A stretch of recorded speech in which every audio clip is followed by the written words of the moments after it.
سەڵاوتان لێبێت دیارە بە پێی پێشبینیەکانی کەشناسی هەرێمی کوردستان بڕیارە شەپۆڵێکی بارانبارین هەرێمی کوردستان بگرێتەوە و سنووری ئیدارەی سۆرانیش بەدەر نابێت لە کاریگەریەکانی ئەم شەپۆڵی بارانبارینە.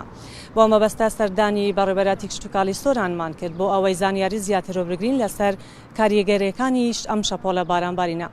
خاتوو مەغبیلە فایق بەرپرسی هۆبەی کشتتوکاڵی سۆران ئەم کاتت باش ئەگەر باس لەو شەپۆڵە بکەی کە بڕیارە لە درەنگانی ئەمڕۆ هەرێمی کوردستان بگرێتەوە.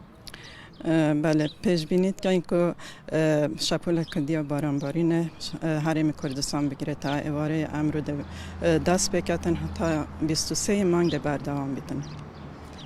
لەو شەپۆڵە بارانبارینە تەرزەشی لەگەڵ یاخود تەنها بارانە و تەرزەکە چ ناوچەیەک دەگرێتەوە؟ تەرزە جیادگەلدا هەندێک ناوچە دەگیریتەوە لای سلێمانیە و هەندێک جێدیژی لەوانە بگریتن.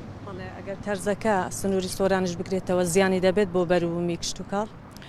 طبعا ئەگەر تەرزە بگریتەوە دار و درەخت خراپن زیان هەبیتن.